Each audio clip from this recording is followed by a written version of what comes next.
Hello and welcome to Creative Outcomes. I am your host, Ryan Watson. I am also a founding partner at Upsourced, where we provide outsourced accounting and CFO advisory for creative and marketing agencies.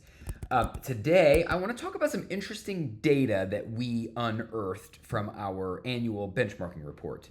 I guess as some background or context, more on the benchmarking report. So here at Upsource, we've got about 130, 140 marketing agencies that we service on a monthly recurring basis across different sectors, geographies, types of agency. And every year we take all that financial data and we parse it across a variety of vectors so that we can try to unearth some interesting insights about the state of the agency industry broadly, and specifically what are agencies experiencing, what are they struggling with, and where are they finding success. And so, of course, we did that for this most recent year, and there were a couple of really interesting nuggets. But I think one of the more interesting things that I wanted to talk about today was what we found as we looked at the performance of agencies as they grow, or specifically as they grow larger in headcount. I think, and just again as a background, when we did this report, we looked at agencies from size 1 to 10, 11 to 25, and 26 to 50. Those were kind of the three, and then of course greater than 50. Those were sort of the three cohorts, and within, for each of these sort of cohorts or segments of businesses, we looked at a lot of data, but we specifically graphed things like realized rate, utilization, gross margin, net margin, and as drivers of those things, salary load and agency gross income, or AGI, per FTE, right? So we got kind of a real good pulse for how agencies were doing at each of those stages. And I think the big thing that we saw was that as these agencies get bigger, and specifically as they grow from like that second size to that third size, right? As they get from over 25 employees, they get less profitable, which, maybe for those of you that are in that sort of size of business, this will come as no surprise or will feel intuitive to you. But just economically speaking, as agencies get larger, they should be able to enjoy tighter processes, lower standard deviations of delivery, and operating leverage. And so technically, the larger you get, the more profitable you should be. And that's just not what we're seeing at all. As agencies got larger, they got less profitable. And specifically, a couple things happened. Number one, their realized rates really plummeted, and their project margins, the money they're making on specific projects, really, really plummeted. Meanwhile, their salary loads exploded, which both of those things are pretty counterintuitive to me, or at least they were initially. But the more I thought about it, and the more we kind of sat with the data, the more we realized that no, actually, what we're seeing here is really a phenomenon that we talk a lot about when we talk to agency groups about this concept we call the life cycle of agencies. And specifically, when we talk about the life cycle of agencies, we note that there's this inflection point that agencies hit in their kind of 3 to 5 million in annual revenue journey, where clients churn, employees get less satisfied, margins compress, and things go from feeling easy to really hard. And the underlying cause of why that happens at this grow mode inflection point is because businesses outgrow the operating model that worked for them, and they need to adopt the next stage's operating model. And agencies struggle with how to find that and evolve into it and scale through it, right? And by the way, the problem is, or I should say, the solution when you outgrow kind of this, the old way of working, the answer is always find ways to shrink the organization, right? Like the answer is you got too big and now it's unwieldy. And so you got to look for ways to you got to look for ways to shrink the organization. Things are easier when you're small than when you're big. So when you're big, you got to find ways to get small. And that looks like teams and pods and eventually departments, ideally taking, finding ways to take this monolithic organization and divide it into component parts and manage the component parts in a way that ladder up to the org-wide goals and visions, right? So that as an organization, you continue to outgrow the current structure, and your solution is finding ways to shrink your organization into subcomponents and manage them in more sort of manageable pieces.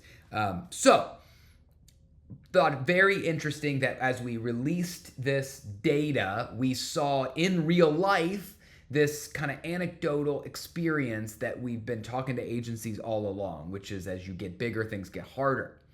So I wanted to take some time to talk about, okay, at what stages in the organization do I need to make it smaller, and how do I do that? So let's get into that. The first opportunity that you're going to face in your organization is during the phase that we often call build mode, right? So in our life cycle of agencies, we have 4 stages, and our first stage is create mode, that's 0 to 1.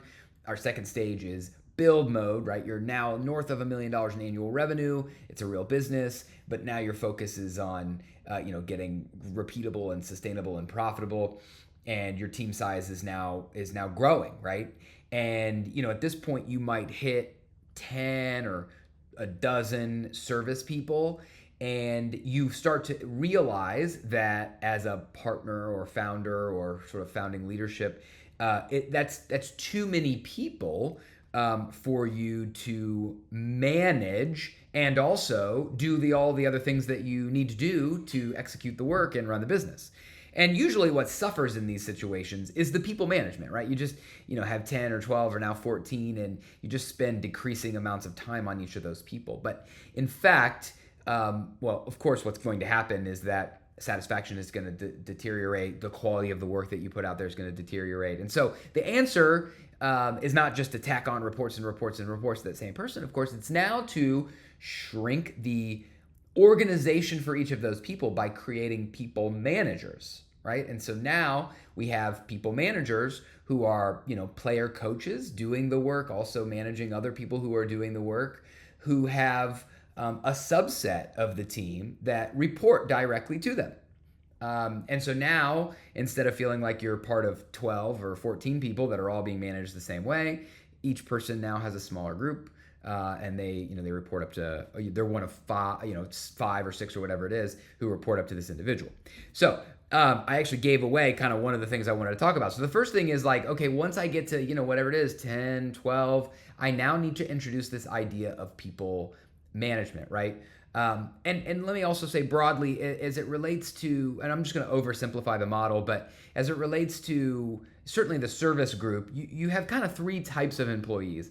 Type number 1 is a player, right? An individual contributor. And the vast majority, the highest quantity of people in your organization, of course, are going to be individual contributors, players. The second type is player coach. All right, these are people who are relied upon to do the work and are also supporting some players, player only, right? So they're player coaches, they're people managers. And then the third type is coach, right? These are people who don't play, they just coach, right? So they're not doing any individual contribution. Their expected utilization rate is roughly 0, and they're kind of like director types or whatever. So when you hit this first opportunity, you've got 10 or 12 service people, your first opportunity to shrink the organization, you're going to need to implement people managers, and people managers are going to be player coaches. You're way too small to have coaches exclusively at this stage. So you're going to have player coaches. So then the question is, okay, well, how does this look? What does it look like for a player coach? So the first thing I'll say is you got to decide, like, what's the span of control? How many people can an individual people manager or player coach help support, and how long should they, or how much time should they be devoting to those things? And I'd say in our experience, and we've seen, the gamut of situations here, but in our experience, we would say 4 to 6 is the right number of direct reports that a player coach can manage. Right. So in that example where I said, we're up at 10 to 12 people, that is a sufficient team size for 2 people managers. Right. Now, the other really common mistake when I create a people manager is that I say, okay, great. You got 4 to 5 or 6 direct reports. You're a player doing all the work that you used to do. Now you're a coach for these people. Nothing else has changed. Good luck. But of course, if nothing else changes, specifically the amount of workload that is assigned to that individual and their expected capacity, well then, nothing is going to change related to the coaching either, because these people they're going to have enough capacity, time to adequately invest in the development and the coaching of these individuals. So concurrently with, creating a player coach or appointing a player coach, a people manager, you've also got to free up their capacity to be able to perform this work. And we generally say about 4 to 5 hours per report per month. That's about an hour a week, right? So we expect our clients and people managers to be spending about an hour a week per direct report. So if you've got 5 direct reports, that's 5 hours a week, or call it 20 hours a month, give or take, right? And so you might have a utilization target for individual contributors at 75%. This would take your people managers from 75 down to 60%. So that's an important point. So once you kind of get that nailed down, right, you've got people managers and individual contributors, and now you're at 3 people managers and growing, you start to wonder, okay, well, when is the appropriate time for me to have my first coach, right? Like when do I bring in the director of that group, the manager of managers? And I'd say if we see anything, folks are a little bit premature to bring in the manager of managers, the director type. But generally speaking, it's about at 25 total people where you would want to consider a director type. So that might be, 4 people managers who each are managing about 5 total direct reports. At this point, you now have the span, the breadth of work to manage, and you also have the leverage model to support it, right? So just super quick math. If I'm an agency that is shooting for a 50% gross margin, and I would do that by earning 65% project margin. So every time I do a project, I make 65% of it when my team's doing work, and therefore I need my team to be managed on a blended basis, utilized on a blended basis 70% of the time. So a 70% utilization and a 65% project margin gets me a 50% gross margin. So in order to hit a 70% blended utilization for the team, if I have 4 people managers that are at a 60% utilization, I have 20 individual contributors at a 75% utilization, and I have 1 coach at a 0% utilization, that would give me about a 70% utilization in total. And so that is now not quite weighted for salaries, but relatively close anyway. And so that gives you a sense that is about the minimum viable size of organization that you could have a 0% utilized individual sitting in your service team and still be able to reasonably achieve a 70% blended utilization without killing everybody, right? So then... But interestingly, about at the time where your team is at the size where you're considering, a director type, you also start to feel some, you're probably at like 3 to 5 million in annual revenue, give or take, at this point. And so this is the part where you start to experience just kind of bigger disruptions. I mentioned this at the top of the podcast, where again, there's just something that happens at this, kind of separate from the sort of individual idiosyncrasies of delivering service, but just something broadly that happens at like 3 to 5 million, where you really, what once was a profitable business that was rolling, and you're adding people managers, you're adding individual contributors, it's all kind of making sense. Clients are happy, people are happy, all that kind of shifts, it changes, and you realize, you start to see clients churn on you, and the satisfaction of their satisfaction, the quality of your work starts to deteriorate, and you start to really feel like your people are not as fulfilled, and they're frustrated with how things are operating, and feeling like there's bottlenecks everywhere, and this is just, gosh, if I had $1 for every time I saw this play out, I would have $30 or something. But anyways, I would it is common. And so kind of concurrently at this, you do start to experience that, what we call the grow mode inflection. And again, that is generally speaking because as an organization, even that despite having people managers and maybe even a director on the service side, you are still the leadership, the sort of centralized leadership of partners or whatever. You're still primarily running what do we do and how do we do it. And you are becoming too many layers removed from the what and the how, and you are acting as a bottleneck, right? And people are struggling to make decisions without you. And also another thing that's just happening at this time is that like what used to be this familial organization, everybody knows each other, we were all in the same room together when we decided that process for how to onboard an employee. Now, you're hiring people who aren't part of the family, right? And who weren't in the room and are just trying to do a great job for their clients, but it's not really clear what they're supposed to do and when they're supposed to do it.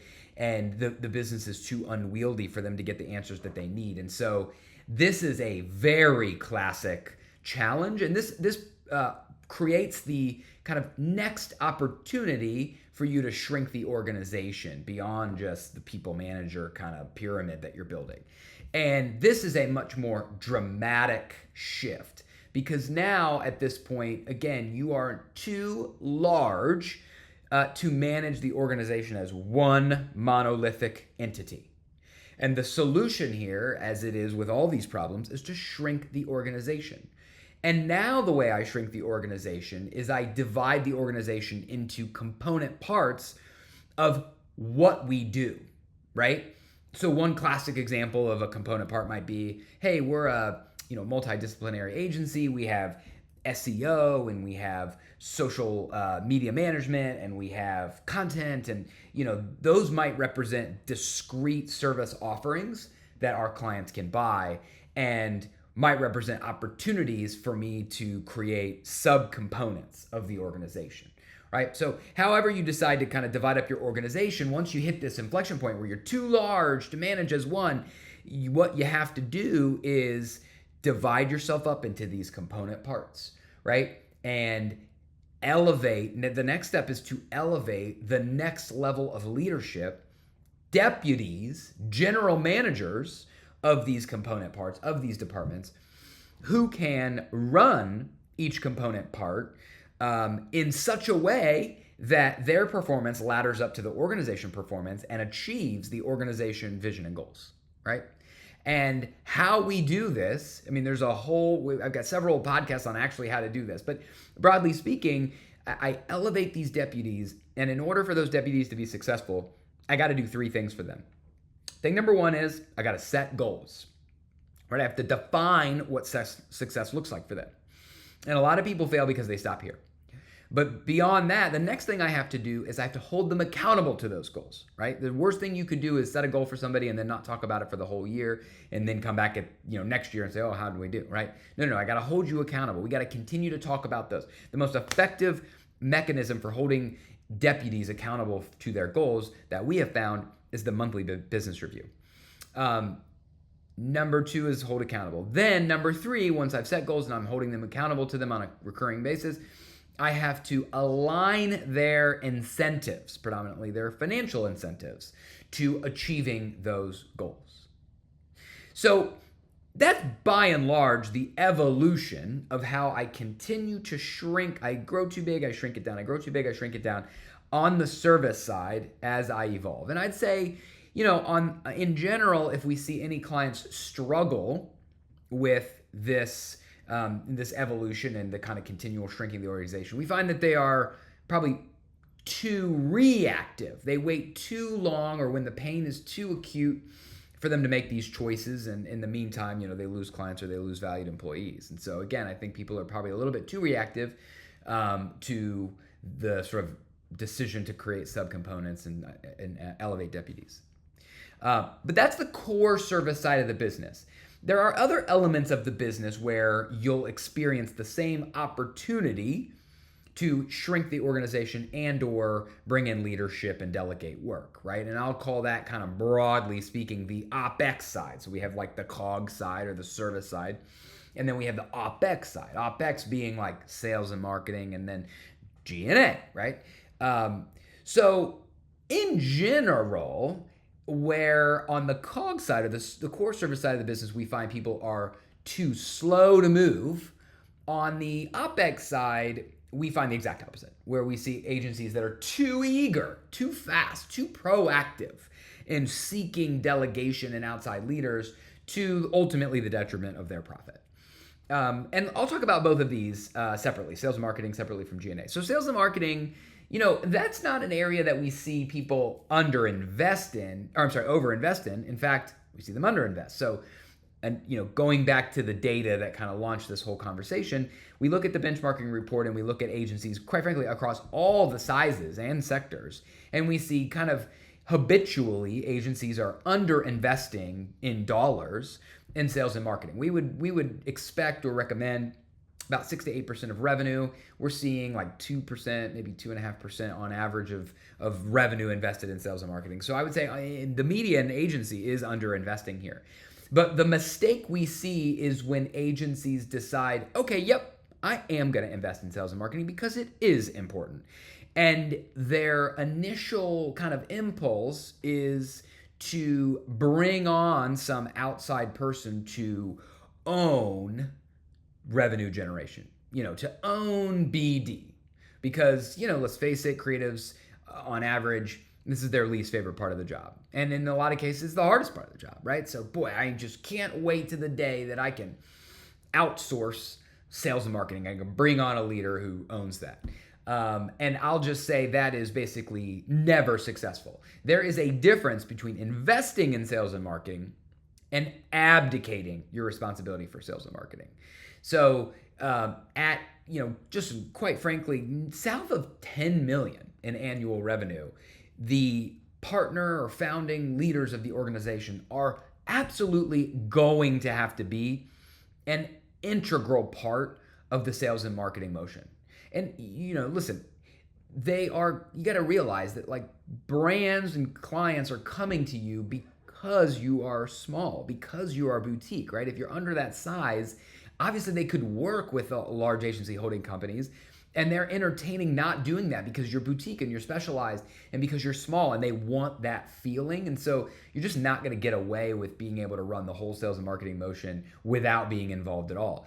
The best thing that you could do is build a repeatable revenue generation engine, a set of actions, inputs that you have perfected in a way, or you've at least made repeatable, that you can then bring somebody outside to come in and assume and improve, right? You can absolutely do that stuff, but to just bring in an outside leader who's going to run the whole thing without you is a pipe dream, and quite frankly, I've never seen it work. And then on the G&A side, right? So sales and marketing side, on the G&A side, this is another area where the data in our report is really clear, where we see one of the reasons that large agencies, there's basically two reasons I mentioned at the top that larger agencies are less profitable. One of them is because their profit margins compress, their realized rate compresses because they are, there's not sufficient leadership to create a consistently quality product, right? So we're being too reactive, too slow to bring in those additional layers of leader, and we're being too slow to create deputies. The other reason that these larger agencies are less profitable is that our salary load kind of explodes, right? So it's kind of a counter it's working the other direction. On the one hand, we're underinvesting in people and leadership on the service side. In the other, we are over-investing specifically in G&A wages. So these larger agencies are consistently over-investing. This is the time when we should be getting operating leverage. Operating leverage is this concept that like revenue grows faster than my fixed overhead, fixed operating expenses. And so as revenue grows and my operating expenses grow at a lower rate, I'm just more profitable on every dollar. And that's what should be happening, but we don't see that happening because of this overinvestment in G&A. And listen, I think it's just, there's lots of reasons for it, but I think it's just, agencies get to a certain size and there's a combination of excitement. Look at us, we're big, here we are. And also exhaustion. Oh my gosh, I've been doing so much of this for so long. I need some help. I'm ready to hire this chief of this chief of that. And then all of a sudden you've got this leadership team that's ready for $25 million in revenue. I mean, you don't have $25 million in revenue. You have 8 or 9, right? And so what I would tell you here, it's hard for me to tell you what you should invest in and what you shouldn't invest in. I think the best thing I would tell you is just be very realistic about your needs, like hire when it hurts. Don't hire in anticipation of demand that isn't here. In this stage or early, build mode, grow mode, and even early scale mode, these overhead needs, and I'm talking about like ops leadership and finance and HR and culture and things like that, legal. These are things for which early on you have fractions of needs, not integers of needs, right? And so when you have a fraction of a need, don't go hire an integer, right? A person. Go hire a fraction of a person. And so again, this is a little bit self-serving, but of course on the finance side, you have firms like Upsourced, and on the HR and culture side, you have similar firms, and even on the ops leadership side. So just be very smart about sort of matching what you bring in or what you hire, your supply, to what you need, your demand. And avoid hiring integers when your needs are fractions. And broadly speaking, I think you can use the same benchmarks that kind of apply across the board. For an agency, we're looking for 50% gross margins, and so again, of our revenue, for every dollar of revenue, we spend 50 cents on, quite frankly, the wages of the people whose job it is to deliver that, right? So I have 50 cents left over. And then, I want to spend really no more than 25 cents, 25%, maximum up to 30% on this OpEx. This is a combination of G&A and sales and marketing. I don't want to spend more than 25 to 30 cents so that I have at least 20 cents left over for profit. And so if you feel like you have a need and that need fits within those constraints, green light. And if you feel like you have a need and they don't fit within those constraints, but you're going to grow into them, stop. That's a classic trap. Lots of agencies do that. You're just going to tank your profit, and it's going to take a lot longer than you think you need to get there. So that's it. If you take nothing from this, if you take nothing from this whole conversation except for this, it's that along the way, you're going to face lots of challenges. And those challenges are primarily a function of outgrowing what was working before. And the solution is always some version of shrink back down, shrink the organization, whether that's bringing in people managers to shrink the experience, or that's bringing in deputies or directors. Look for ways to shrink the organization and manage to its component parts. And use those profit constraints to guide your decision making. And that's it. That's all for now. Check out our other podcasts, like and subscribe. See you next time.